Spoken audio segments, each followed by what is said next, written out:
क्या कभी किसी ने इस बात पर गौर किया है कि हमारे समाज में मतलब महानता का सबसे बड़ा मेडल असल में किसे दिया जाता है?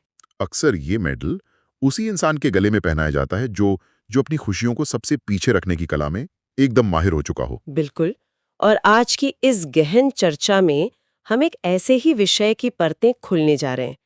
आज हमारे पास विश्लेषण के लिए जो विस्तृत नोट है उसका मुख्य शीर्षक है, महिलाओं से हमेशा ज्यादा त्याग की उम्मीद क्यों की जाती है? और ये चर्चा बहुत जरूरी है। हमारा मकसद सिर्फ ये जानना नहीं है कि ऐसा होता है, बल्कि उस मनोविज्ञान की गहराई में उतरना है कि आखिर समाज में एक अच्छी महिला की छवि ऐसी क्यों गढ़ी गई है जहां उसे अपने सपने हमेशा हाशिए पर रखने पड़ते हैं। हाँ, और ये छवि इस तरह से समाज के ताने बाने में बुनी गई है कि ये किसी थोपे गए नियम की तरह नहीं लगती। एकदम सही।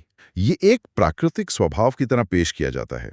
जब हम इन नोट्स को समाजशास्त्र के नजरिए से देखते हैं तो स्पष्ट होता है कि अच्छी महिला होने का पैमाना ही ये तय कर दिया गया है कि उसकी अपनी व्यक्तिगत जरूरतें सूची में सबसे नीचे होनी चाहिए। और इसे इतना महिमा मंडित कर दिया गया है कि मतलब परिवार की जरूरतें और उसकी खुद की पहचान के बीच का अंतर ही पूरी तरह मिट जाता है। बिल्कुल मिट जाता है। तो यहीं से मेरे मन में एक सवाल उठता है, क्या त्याग वास्तव में एक इतना बड़ा गुण है जिसे हम महानता का नाम दे देते हैं, या फिर ये केवल एक सामाजिक उम्मीद बन चुकी है जिसे सामान्य मान लिया गया है? ये एक बहुत ही वाजिब सवाल है। जब हम रोजमर्रा की जिंदगी को देखते हैं तो हर घर की कहानी में कहीं ना कहीं ये अघोषित नियम काम कर रहा होता है कि कोई एक इंसान अपनी खुशियों से समझौता करेगा। और ज्यादातर मामलों में वो इंसान घर की महिला ही होती है। सुनने वालों के लिए ये विषय उनके दैनिक जीवन और रिश्तों से बहुत गहराई से जुड़ा हुआ है। चलिए इसे थोड़ा विस्तार से समझते हैं। हाँ बिल्कुल। तो ये पूरी प्रक्रिया आखिर शुरू कहाँ से होती है? नोट्स इस बात पर रोशनी डालते हैं कि ये सब रातों रात नहीं होता, बल्कि बचपन से शुरू हो जाता है। जब दिमाग एक स्पंज की तरह हर बात सोख रहा होता है। सही कहा। बिल्कुल। लड़कियों को अनजाने में ही सही, समझदार बनो या घर को पहले रखो और एडजस्ट करना सीखो जैसे पाठ पढ़ाए जाते हैं। यहाँ सबसे हैरान करने वाली बात यह है कि ये सामाजिक कंडीशनिंग किसी सख्त नियम की तरह नहीं आती। लड़कों को बचपन से ही जीवन में कुछ हासिल करने के लिए प्रेरित किया जाता है, दुनिया जीतने की सीख दी जाती है। और लड़कियों को? वहीं दूसरी तरफ लड़कियों को बहुत प्यार से ये समझाया जाता है कि उनकी सफलता इस बात में है कि वे दूसरों के लिए अपनी इच्छाएं कितनी छोड़ सकती हैं, वे दूसरों को कैसे खुश रखती हैं। ये जो बात है ना, मतलब ये बहुत गहरी है। इसका असर रातों रात नहीं दिखता। ये संदेश लड़कियों के अवचेतन मन में, उनके सबकॉन्शियस में इतनी गहराई से बैठ जाता है कि वे खुद ही मान लेती हैं कि दूसरों को खुद से पहले रखना ही उनकी असली भूमिका है। और ये कंडीशनिंग इतनी चालाक होती है कि बाहर से किसी दबाव की जरूरत ही नहीं पड़ती, वे खुद की पहरेदार बन जाती हैं। बिल्कुल। ये बचपन की कंडीशनिंग तो एक नींव है, लेकिन नोट्स बताते हैं कि शादी के बाद ये खामोश उम्मीद कई गुना बढ़ जाती है। हाँ, शादी जीवन का वो पड़ाव है जहां ये खामोश दबाव एक बहुत बड़ा रूप ले लेता है। महिला को एक नए घर में खुद को ढालने और नई पारिवारिक उम्मीदों को समझने के लिए मजबूर होना पड़ता है। ये तो एक रातों रात होने वाले सॉफ्टवेयर अपडेट की तरह है जिसका कोई इंस्ट्रक्शन मैनुअल नहीं दिया गया है। बिल्कुल सटीक उदाहरण है ये। नए घर के नियम, वहां के लोगों की आदतें, सब कुछ एक झटके में बदल जाता है। और अक्सर महिला को अपनी खुद की पहचान, अपनी आइडेंटिटी बदलने के लिए मजबूर होना पड़ता है। और समाज इस पूरी प्रक्रिया को कैसे देखता है? वो इस एक तरफा ढलने की प्रक्रिया को कर्तव्य और महानता का नाम देकर इसका महिमा मंडन करता है। यहाँ बात बहुत दिलचस्प हो जाती है।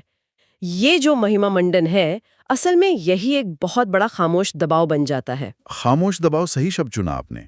हाँ, क्योंकि इस महानता के भारी मुकुट के नीचे इंसान इतना दब जाता है कि वो अपनी भावनाएं तक व्यक्त नहीं कर पाता।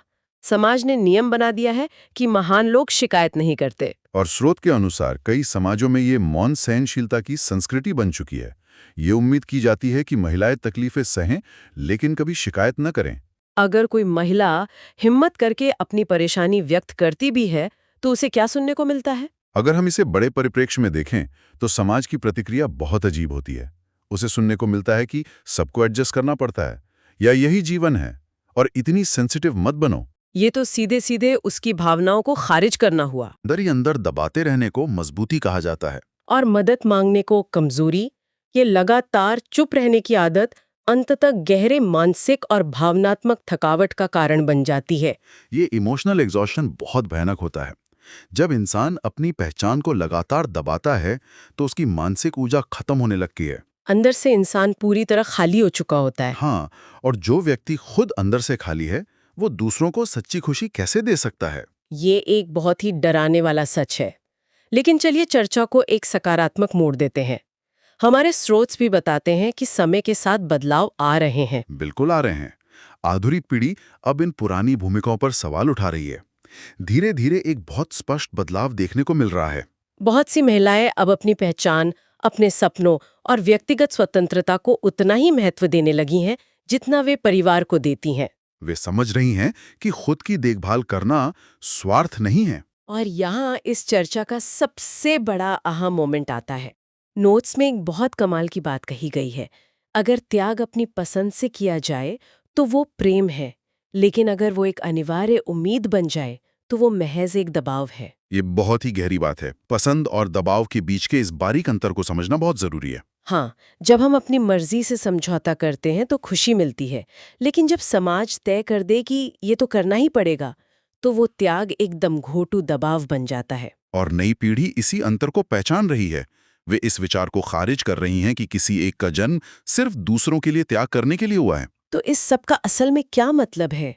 इतने पहलुओं को टटोलने के बाद एक स्वस्थ समाज और रिश्ते असल में कैसे होने चाहिए? निष्कर्ष यही है कि एक स्वस्थ रिश्ते में जिम्मेदारी और त्याग दोनों तरफ से संतुलित होने चाहिए। बिल्कुल। सवाल ये नहीं है कि त्याग करना गलत है।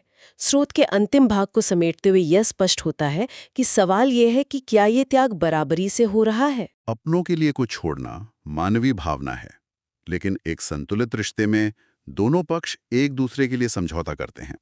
सिर्फ एक तरफ से खिंचाव नहीं होना चाहिए। और सच्चे सम्मान की परिभाषा भी यही है। सच्चा सम्मान सिर्फ वहीं पनप सकता है जहां किसी की व्यक्तिगत पहचान और खुशी को इन खामोश उम्मीदों के बोझ तले कुचला न जाए। जहां हर इंसान को अपनी थकान जताने और इच्छाएं व्यक्त करने की पूरी आजादी हो। इस चर्चा ने वाकई कई अदृश्य नियमों पर रोशनी डाली है। हाँ, और इन चीजों को समझने से हम उन पुरानी आदतों को तोड़ सकते हैं जो अब मानसिक स्वास्थ्य के लिए फायदेमंद नहीं हैं। बिल्कुल। अंत में सुनने वालों के लिए सोचने के लिए एक नया विचार छोड़ते हैं जो इस चर्चा को एक कदम आगे ले जाता है। जरूर। अगर आने वाली पीढ़ियों के बच्चों को, चाहे वो लड़के हों या लड़कियां, बचपन से ही बिना कुछ कहे एडजस्ट करने के बजाय अपनी भावनाएं स्पष्ट रूप से कम्युनिकेट करना सिखाया जाए, तो क्या भविष्य में पारिवारिक रिश्तों में त्याग की पूरी परिभाषा ही नहीं बदल जाएगी? जरा सोचिएगा।